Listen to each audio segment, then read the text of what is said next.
In the ongoing evolution of our means of transport, there have been classics, and there have been classics. But it's possible no classic surpasses the impact and the timelessness of the little yellow airplane known as the Piper Cub.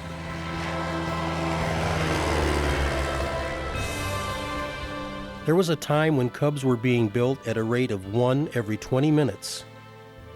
By the end of World War II, 80% of America's military pilots had received their primary training in Cubs.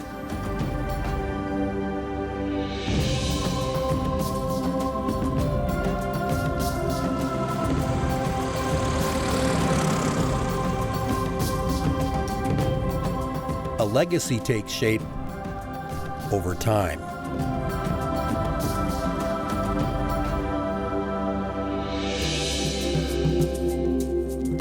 Cubs have been the incubators of combat aces, world record holders, and skywalkers. They are revered treasures in hangars all over the world. 75 years after the first Cub flew, it remains the universal symbol of the freedom we associate with personal flight.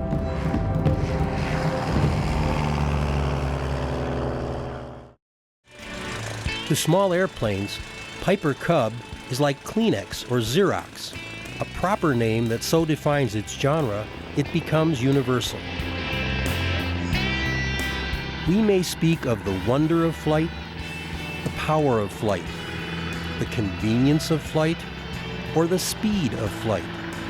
But when pilots speak about the freedom of flight, somewhere in the logbooks of their minds, they're remembering a bluebird day over some pristine place in a Piper Cub.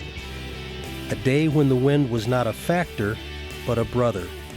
A day when all that mattered was the fuel in the tank, the engine's untroubled purr, and a vista broken only by the curvature of the earth.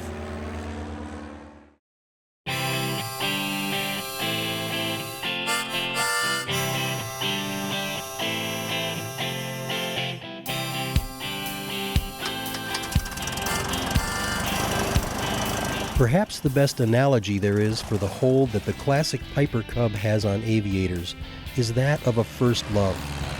Pilots go on to other airplanes for any number of reasons, but they never completely get over their encounter with the Cub.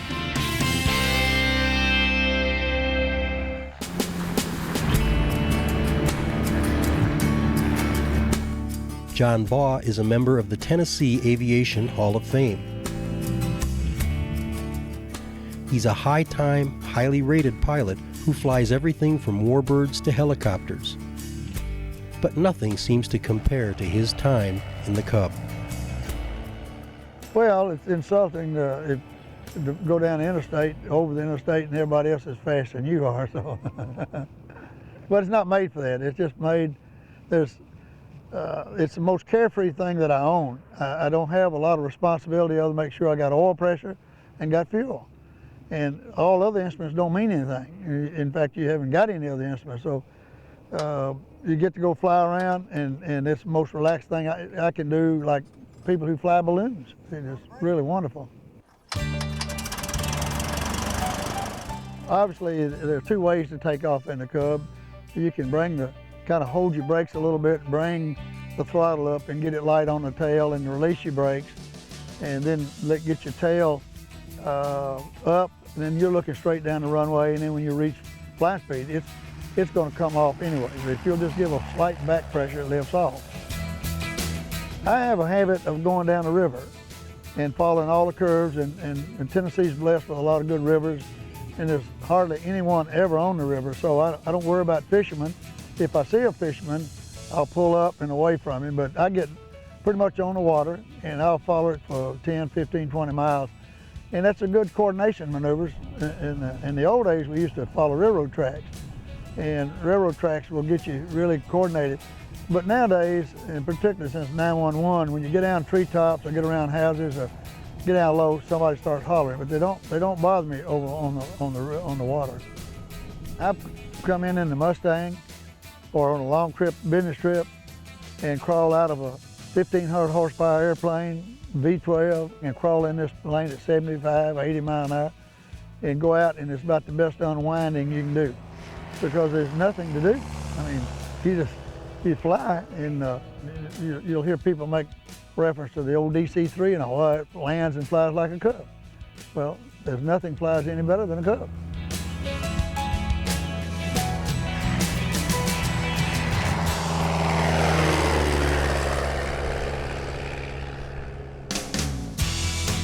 Bruce Bohannon of Angleton, Texas, is one of the premier pilots in America today.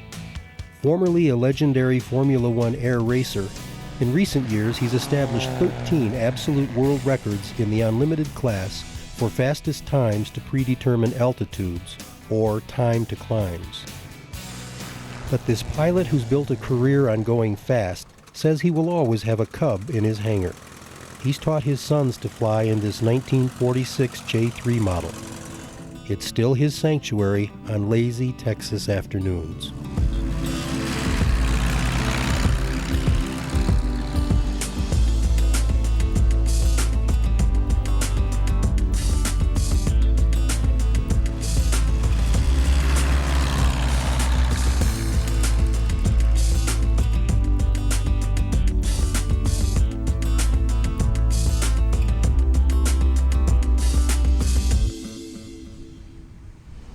But if you're a world record holder, you're driven to do something that's never been done before, even if it's in a Piper Cub. Like maybe flying your Cub in formation with a 1/3 scale radio-controlled Cub, with the RC pilot flying in your back seat. It might work.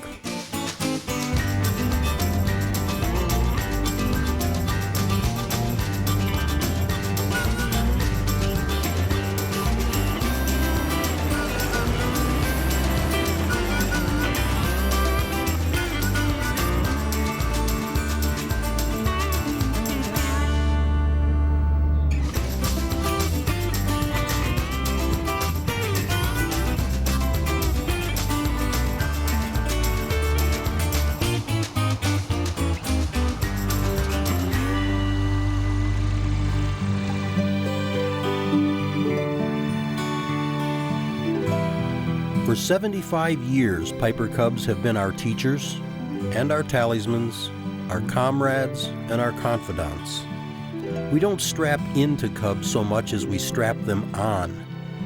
With them, we share a sky and a soul.